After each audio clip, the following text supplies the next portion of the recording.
የፈጠረኝ አላህ አንዱ ይታዘባል ካንቺ ፍቅር ልቤ ሌላ እንዴት ያስባል ያንቺው ነሽ የኔ መውደድ የሰው ልጅ ጊዜውን በስነ ስርዓት ከተጠቀመና ጊዜውን ካሳመረ ካስተካከለ ትልቅ ቦታና ትልቅ ደረጃ ይደርሳል። የጊዜ አጠቃቀምን አስመልክቶ ብዙ ጊዜ ሰዎች ይጠይቁኛል ዛሃራ ጊዜ እንዴት ነው መጠቀም የምንችለው የሚል ማለት ነው። ኢንሻአላህ እስኪ ዛሬ እኔ በተረዳሁትና ባወቅኩት ልክ ብመልስላችሁ ብዬ አሰብኩኝ። የጊዜ አጠቃቀምን አስመልክቶ እንደ እስልምና ጥርት አድርጎና አሳምሮ ያስቀመጠልን ነገር የለም። እጥር አድርጎ ነገር ግን በቀላሉ ያስቀመጠልን የለም። ከዛ በፊት ግን የጊዜን ከባድነት ወይም ደግሞ ጊዜ እድሜ የሚባለው ነገር ምን ያክል ከባድ እንደሆነ በስነ ስርዓት መጠቀም እንዳለብን የሚያሳዩ በጣም እጅግ በጣም ብዙ ሐዲሳቶችና ብዙ የቁርአን አንቀጾች አሉ። አላህ Subhanahu Wa Ta'ala በተከበረው ቃሉ ስለ ጊዜ ሲናገር ምሎ ነው የሚናገረው። ለምሳሌ ወልዐስር በጊዜያት እምራለሁ እያለ ይናገራል። ኢነል ኢንሳነ ለፊ ኹስር ሰዎች በአጠቃላይ በከሳራ ውስጥ ናቸው። ለለዚነ አመኑ እነዚያ ያመኑ ሲቀሩ ወአሚሉ ሷሊሃት መልካም የሰሩት ሲቀሩ ወተዋሰው ቢልሐቅ ወተዋሰው ቢሰብር በሐቅ ላይ አደራ የተባባሉና በሐቅ ላይ ሰብር ማነው በሐቅ ላይ አደራ የተባባሉና እንደዚሁም ደግሞ በትግስት ላይ አደራ የተባባሉ ሲቀሩ እያለ አምላካችን አላህ Subhanahu Wa Ta'ala ምሎ ይናገራል። በጊዜ የሚልበታል። እንደዚሁም ደግሞ በሌላም እንትኖች በሌላም ወቅቶች የሚልባቸዋል። ለምሳሌ ወዱሃ ወሸምሲ እንደዚሁም ደግሞ ወልፈጅር በተለያዩ ከጧት እስከ ማታ ባሉት የሰዓታት ክፍሎች አላህ Subhanahu Wa Ta'ala ምሎ ነው የሚያስቀምጣቸው። አንድ ነገር የሚምልበት ደግሞ አምላካችን አላህ Subhanahu Wa Ta'ala የዚያን ነገር አጽኖት ለመስጠት ነው ወይም ያን ነገር ክብደቱን ለመስጠት ነው ማለት ነው። ምን ያክል ከባድ እንደሆነ ለማሳየት ነው። ያላ መልእክተኛ አለይሂ ሰላቱ ሰላም በሐዲሳቸው ኒዕመታኒ ሁለት ኒዕማዎች አሉ መግቡን فيهما كثير من الناس ሰዎች በአብዛኛው ጊዜ የተዘናጉባቸው ሲሆን እነሱ ምንድናቸው الصحة والفراغ ትርፍ ጊዜና እንደዚሁም ደግሞ ጤንነት ነው አለ አላህ መልእክተኛ አለይሂ ሰላቱ በስነ ስርዓት ከተጠቀምናቸው የምንጠቀምበት ካልተጠቀምንባቸው ግን በጣም ብዙ የምንከስርበት ማለት ነው።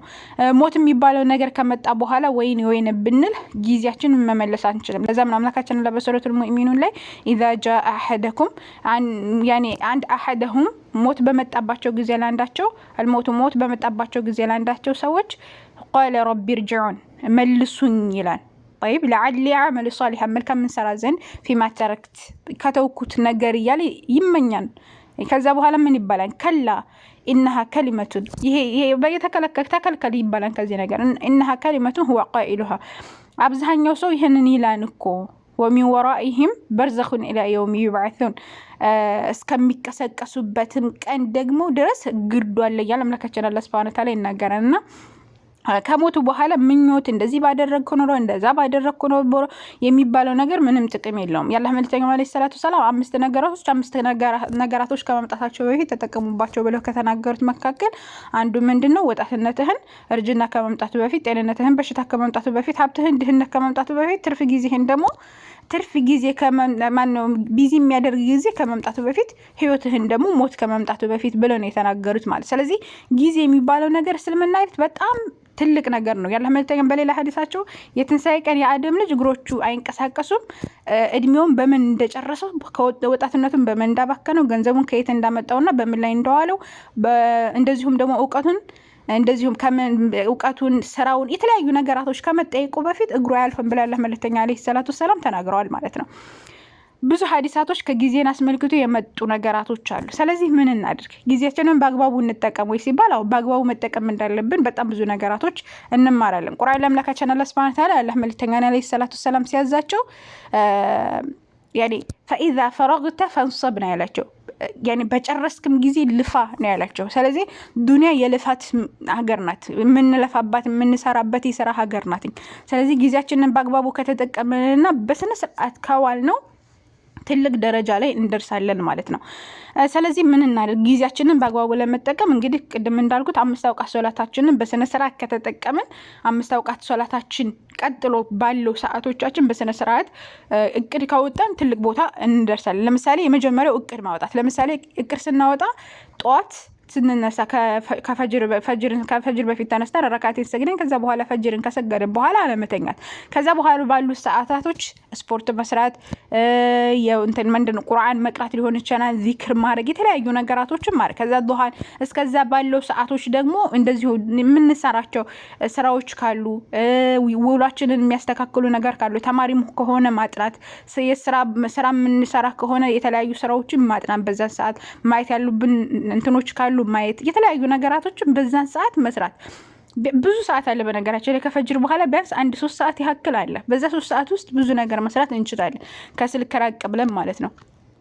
ሌላው ዛሬ የተሰጣችሁትን ሰዓት በአግባቡ መጠቀም። ዛሬ እንግዲህ ነገ የኛ አይደለም፣ ያለፈው ሰዓትም አልፎናል። ነገን አናውቀውም፣ ይምጣ አይምጣ የምናውቀው ነገር ስለሌለ ዛሬም በአግባቡ ከተጠቀምን ውጤታማ እንሆናለን። ጊዜያችን ዛሬ ነው፣ በቃ ዛሬ ልሞት ይችላል በሚል ከሆነ ዛሬም በስነ ስርዓት የምንጠቀም ከሆነ የተሻለ ውጤትን እናመጣለን ማለት። ሶስተኛ የምንፈልገውን ነገር ለማሳካት ጊዜ መስጠት። ለምሳሌ ከእንደዚህ እስከ እንደዚህ ሰዓት ወይም ደግሞ የዛሬ ዓመት እንደዚህ አድርጌ ፉላንን ማግኘት እፈልጋለሁ። ለምሳሌ እኔ የዛሬ ዓመት ዛህራን እንደዚህ አይነት ቦታ ማግኘት እፈልጋለሁ። ለምሳሌ ቁርአን ሐፍዤ ልል እችላለሁ፣ እንደዚሁ ሐዲሳቶችን ሐፍዤ ልል እችላለሁ። ብቻ የራሴ እንትን አለ፣ ህልም አለ አይደለ? ያንን እቅድን እንደዚህ ማድረግ እፈልጋለሁ። ከዛ በኋላ ለዛ ነገር መልፋት፣ ለዛ ነገር መጣር ማለት ነው። አራተኛው ምንድነው? የሚረብሹን ነገራቶችን ካጠገባችን ማስወገድ። ለምሳሌ ጓደኛ ሊሆን ይችላል ጊዜያችንን እየወሰደ ያለው እየደወለ በተለያዩ ነገራቶች፣ ሶሻል ሚዲያ ሊሆን ይችላል፣ የምናያቸው ነገራቶች ሊሆን ይችላል። ካጠገባችን ያሉ በጣም ብዙ ቆሻሻ የሆኑ ነገራቶች አሉ፣ እኛን ጊዜያችንን እያበላሹን ያሉት። በየቀኑ የምናያቸው ነገራቶች ናቸው እኛን የሚቀርጹንም ጥሩ ነገር የሚያደርጉልንም። ስለዚህ በምንችለው አቅም ካጠገባችን ያሉ ቢዚ የሚያደርጉንና ከእቅዳችን ከዓላማችን የሚያዘናጉ ነገራቶችን ካጠገባችን ካስወገደን እንደዚሁም ስኬታማ የመሆን እድል አለን ማለት። አምስተኛው ትኩረት ማድረግ። የምንሰራቸውን ነገራቶች በአጠቃላይ ትኩረት ማድረግ ወይም ደግሞ አንድ ነገር ላይ በደንብ አድምተን መስራት። ለምሳሌ ቁርአን ጀምረን ከዛ ሐዲስ ከዛ የምናደርገው ከሆነ ምን ይሆናል? የሆነ ድብልቅልቅልቅ ያለ ነገር ይሆንና ምንም አልችልም የሚል ነገር ይሰጠናል። ግን አንዱ ነገር ላይ በደንብ ድምት አድርገን ከሰራን በኋላ ወደ ቀጣዩ የምንሄድ ከሆነ የተሻለ ነገራቶች ውጤታማ የመሆን እድላችን እየሰፋ ይሄዳል ማለት ነው።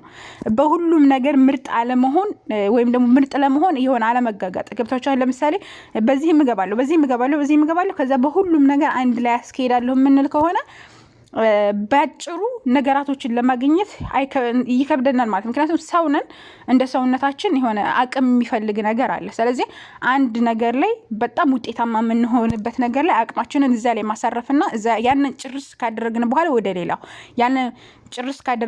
ወደ ሌላው በቃ በጣም በእንደዚህ አይነት አጠቃቀም ላይ መጠቀም ማለት ነው።